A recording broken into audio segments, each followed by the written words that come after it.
യുഎഇയിൽ നല്ലൊരു ജോബും നല്ലൊരു സാലറിയും അങ്ങനെ നല്ലൊരു ലൈഫൊക്കെ പ്രതീക്ഷിച്ച് വരുന്ന ഒരുപാട് ആൾക്കാരുണ്ട് നമ്മുടെ നാട്ടിൽ. ഒരു ചെറിയ വിസയെങ്കിലും കിട്ടിക്കഴിഞ്ഞാൽ നാട്ടിലുള്ള കടങ്ങളൊക്കെ വീട്ടി ഫാമിലീൻ്റെ സിറ്റുവേഷനൊക്കെ ഒന്ന് മെച്ചപ്പെടുത്താമെന്നൊക്കെ വിചാരിക്കുന്ന പതിനായിരക്കണക്കിന് ആൾക്കാർ നമ്മുടെ പരിചയത്തിൽ തന്നെ ഉണ്ടാകും. അപ്പം അത്തരം ആളുകൾക്ക് വേണ്ടിയിട്ടാണ് ഈ ഒരു വീഡിയോ ഞാൻ ചെയ്യുന്നത്. യുഎഇയിൽ ഏകദേശം 4 വർഷത്തോളം ജോലി ചെയ്തു എന്നുള്ള നിലക്ക് ഞാൻ മനസ്സിലാക്കിയ കാര്യങ്ങൾ അല്ലെങ്കിൽ ഞാൻ എക്സ്പീരിയൻസ് ചെയ്ത കാര്യങ്ങളൊക്കെയാണ് ഈ ഒരു വീഡിയോയിലൂടെ ഞാൻ നിങ്ങളുമായിട്ട് ഷെയർ ചെയ്യാൻ പോകുന്നത്. അപ്പോൾ റോ മലയാളീൻ്റെ മറ്റൊരു വീഡിയോയിലേക്ക് എല്ലാവർക്കും സ്വാഗതം. വിസിറ്റേഴ്സ് ഒക്കെ എടുത്ത് ജോബിന് വരാൻ റെഡിയായി നിൽക്കുന്ന ആളുകളാണെങ്കിൽ നിങ്ങൾ വീഡിയോ സ്കിപ്പ് ചെയ്യാതെ കണ്ടോ. ഒരുപക്ഷെ നിങ്ങൾക്ക് ഈ ഒരു വീഡിയോ ഉപകാരപ്പെട്ടേക്കാം. ഇതൊരു അത്ര വലിയ വീഡിയോ ഒന്നല്ല, ചെറിയൊരു വീഡിയോ ആണ്. പോയിന്റ്സുകൾ മാത്രം ഉൾപ്പെടുത്തിയിട്ട് ഞാൻ ഉണ്ടാക്കുന്ന ഒരു ചെറിയ വീഡിയോ ആണ്. നിങ്ങൾ ചെയ്യുന്ന ചെറിയൊരു മിസ്റ്റേക്ക് കാരണം നിങ്ങൾ നാട്ടിൽ നിന്ന് കഷ്ടപ്പെട്ടുണ്ടാക്കിയ പൈസയും അതുപോലെ തന്നെ ടൈമും നിങ്ങളുടെ പ്രതീക്ഷകളൊക്കെ താറുമാറാകാനുള്ള ചാൻസ് ഉണ്ട്. അപ്പോൾ ഈ ഒരു ചെറിയ വീഡിയോ എങ്കിലും നിങ്ങൾ കണ്ടിട്ട് ഇതിൽ നിന്ന് നിങ്ങൾക്ക് എന്തെങ്കിലും ഒരു കാര്യങ്ങൾ മനസ്സിലാകുന്നുണ്ടെങ്കിൽ അത് നിങ്ങൾക്ക് ഭാവിയിൽ ഉപകാരപ്പെട്ടേക്കും. സോ സ്കിപ്പ് ചെയ്യാതെ കണ്ടോ. യുഎഇ എന്നുള്ളൊരു ലോകത്തെ പറ്റി നമ്മുടെ കേരളത്തിൽ നിന്ന് ഒരുപാട് എക്സ്പെക്ടേഷൻസ് ഉണ്ട്. യുഎഇ മാത്രമല്ല, അബ്രോഡ് എന്നുള്ളൊരു മൈൻഡ് സെറ്റ് ഇപ്പോൾ നമ്മുടെ യുവതലമുറ, പ്രത്യേകിച്ച് ജെൻസി ആ ഒരു തലമുറക്കൊക്കെ കൂടുതലായിട്ടുണ്ട്. മുമ്പത്തേക്കാളൊക്കെ ഏറ്റവും കൂടുതൽ നമ്മുടെ നാട്ടിൽ നിന്ന് ജോലിക്ക് വേണ്ടി പുറത്തു പോകുന്ന ഒരു സമയമാണിത്. വാഴ 2 കണ്ടതുപോലെ ഒരുപക്ഷെ നാട്ടിൽ നിൽക്കാൻ പറ്റാത്ത സാഹചര്യമുള്ള ഒരുപാട് ആൾക്കാരൊക്കെ ഉണ്ടാവും.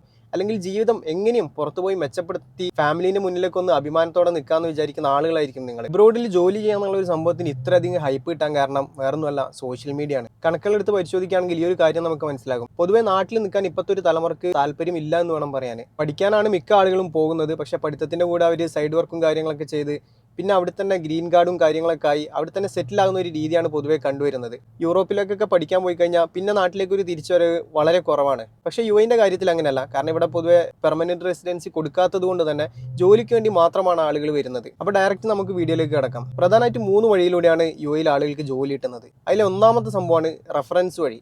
അല്ലെങ്കിൽ നിങ്ങളുടെ ഏതെങ്കിലും ഫാമിലി മെമ്പേഴ്സോ ഫ്രണ്ട്സൊക്കെ ഓൾറെഡി യുഎഇയിൽ ഏതെങ്കിലും കമ്പനിയിൽ ജോലി ചെയ്യുന്നുണ്ടെങ്കിൽ അവർ നിങ്ങൾക്ക് വേണ്ടി റെക്കമെൻഡ് ചെയ്യും. അങ്ങനെ അവർ വർക്ക് ചെയ്യുന്ന കമ്പനിയിലോ അല്ലെങ്കിൽ അവരുമായിട്ട് ബന്ധമുള്ള ഏതെങ്കിലും കമ്പനിയിലോ നിങ്ങൾക്ക് ജോലി കിട്ടാനുള്ള ചാൻസ് ഉണ്ട്. അതൊരു പക്ഷേ സ്റ്റാർട്ടിങ്ങിൽ തന്നെ നല്ല സാലറിയും അതുപോലെ തന്നെ നല്ലൊരു പൊസിഷനൊക്കെ നിങ്ങൾക്ക് കിട്ടിയേക്കാം. ഇങ്ങനെ കിട്ടുന്ന ജോലിൻ്റെ കാര്യത്തിൽ നിങ്ങൾ ഓവറായിട്ട് ചിന്തിക്കാനൊന്നും ഉണ്ടാവില്ല. കാരണം ആ ഒരു പേഴ്സണെ നിങ്ങൾ എത്രമാത്രം ട്രസ്റ്റ് ചെയ്യുന്നു എന്നുള്ളതിനനുസരിച്ചിരിക്കും ഈ ജോലിൻ്റെ കാര്യങ്ങളൊക്കെ. ആൾ നിങ്ങളുടെ അടുത്ത ബന്ധുവോ അല്ലെങ്കിൽ അടുത്ത ഫ്രണ്ടൊക്കെ ആണെങ്കിൽ നിങ്ങളെ കയ്യിൽ നിന്ന് ക്യാഷ് തട്ടാനുള്ള സാധ്യതയൊക്കെ കുറവായിരിക്കും. അപ്പോൾ ആളെ വിശ്വസിച്ച് നിങ്ങൾക്ക് ജോലിക്ക് കയറാം. രണ്ടാമത് വരുന്നത് വോക്കിൻ ഇന്റർവ്യൂ ആണ്. യുഎഇയിൽ ഏറ്റവും കൂടുതൽ കണ്ടുവരുന്ന ഒരു ജോബ് റിക്രൂട്ട്മെന്റ് സ്റ്റൈലാണ് വോക്കിൻ ഇന്റർവ്യൂ. മാത്രമല്ല ഏറ്റവും റിസ്ക് ഏറിയ ഒരു കാര്യം കൂടിയാണിത്. ജസ്റ്റ് ഒന്ന് ചിന്തിച്ച് നോക്കുക, നമ്മുടെ നാട്ടിൽ തന്നെ ഒരു വോക്കിൻ ഇന്റർവ്യൂ ഉണ്ടെങ്കിൽ എത്രത്തോളം ആളുകൾ അതിനുവേണ്ടി തടിച്ചുകൂടുന്നെന്ന് നമുക്ക് ചിന്തിച്ചാൽ മനസ്സിലാകും. അപ്പോൾ യുഎഇ പോലുള്ള ഒരു രാജ്യത്ത് ഇന്ത്യയിൽ നിന്നുള്ള ആളുകൾ മാത്രമല്ല, കൂടുതലായിട്ടും അതിൽ ഇന്ത്യക്കാരൊക്കെ തന്നെ ആയിരിക്കും ഉണ്ടാവുക. എന്നാൽ പോലും 10,000-കണക്കിന് ആളുകളായിരിക്കും ഒരു വോക്കിൻ ഇന്റർവ്യൂക്ക് വേണ്ടി റെഡി ആയിട്ട് വരുന്നത്. സോ അത്ര ആളുകളുടെ നിന്ന് നമുക്ക് അതിൽ കയറണം എന്നുണ്ടെങ്കിൽ നമ്മുടെ സ്കില്ലും അതുപോലെ തന്നെ നമ്മുടെ ക്വാളിഫിക്കേഷനൊക്കെ അത്രയധികം നമ്മൾ അവരെ മുന്നിൽ ഡിസ്പ്ലേ ചെയ്ത് കാണിക്കണം. പിന്നീടുള്ളത് ഓൺലൈൻ ആപ്ലിക്കേഷൻസും വെബ്സൈറ്റുകളൊക്കെയാണ്. നിങ്ങളുടെ ജോബുമായി ബന്ധപ്പെട്ട ടൈറ്റിൽ അടിച്ചു കൊടുത്തു കഴിഞ്ഞാൽ ഒരുപാട് വേക്കൻസിൻ്റെ ഡീറ്റെയിൽസ് വരും. നിങ്ങൾക്ക് അതൊക്കെ നിരന്തരം അപ്ലൈ ചെയ്യാവുന്നതാണ്. അപ്പോൾ ഇത്തരം സൈറ്റുകളിലൊക്കെ നിങ്ങൾ നിരന്തരം അപ്ലൈ ചെയ്ത് കഴിഞ്ഞാൽ നിങ്ങൾക്ക് കോളുകളും അതുപോലെ തന്നെ ഇന്റർവ്യൂ ഇൻവിറ്റേഷൻസ് ഒക്കെ വരും. ഇത്തരം സൈറ്റുകൾ നിങ്ങൾ നോക്കി അല്ലെങ്കിൽ ശ്രദ്ധിച്ച് പോയി കഴിഞ്ഞാൽ ജോബ് കിട്ടാനുള്ള സാധ്യത ഉണ്ട്. ഇനി ഞാൻ നേരത്തെ പറഞ്ഞ കാര്യത്തിലേക്ക് വരാം. അതായത് നിങ്ങൾ ഒരുപക്ഷെ ചെയ്തേക്കാവുന്ന മിസ്റ്റേക്കുകളാണ്. നാട്ടിൽ നിന്ന് യാതൊരു പ്ലാനും ഇല്ലാണ്ട് എന്ത് ജോലിയും കിട്ടിയാൽ കയറുന്നുള്ള ഒരു അവസ്ഥയിലായിരിക്കും നിങ്ങൾ വരുന്നത്.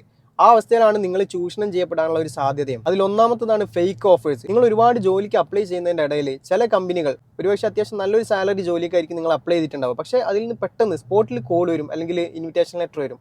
എന്നിട്ട് ഒരു ടൈമും അതുപോലെ തന്നെ ഒരു ലൊക്കേഷനൊക്കെ തന്നിട്ട് നിങ്ങളോട് അവിടെ ഇന്റർവ്യൂക്ക് അറ്റൻഡ് ചെയ്യാൻ വേണ്ടി പറയും. ഇന്റർവ്യൂക്ക് പോയി കഴിഞ്ഞാലായിരിക്കും നിങ്ങൾ ട്രാപ്പിലാകുന്ന ഒരു കാര്യം മനസ്സിലാക്കുക. കാരണം എന്ന് വെച്ചിട്ടുണ്ടെങ്കിൽ പോയി കഴിഞ്ഞാൽ ആദ്യം തന്നെ നിങ്ങളോട് ഫീസ് ചോദിക്കും. ഒരു 100 ദിറംസ് അല്ലെങ്കിൽ 200 ദിറംസ് നിങ്ങളോട് ഒരു ഫീസ് ചോദിക്കും. ഫ്രഷർ എന്ന നിലയ്ക്ക് അല്ലെങ്കിൽ യുഎഇയിൽ ആദ്യമായി വന്ന ആളെന്നുള്ള നിലയ്ക്ക് ആ ഒരു ഫീസ് നിങ്ങൾ കൊടുക്കുകയും ചെയ്യും. ഈ ഒരു ഫീസ് കൊടുത്താൽ മാത്രമേ ജോബ് റിലേറ്റഡ് ആയിട്ടുള്ള കാര്യങ്ങൾ നിങ്ങളുമായി ഷെയർ ചെയ്യുമെന്ന് അവർ പറയുന്നതോടെ നിങ്ങൾ ഈ ഫീസ് കൊടുക്കുന്നു.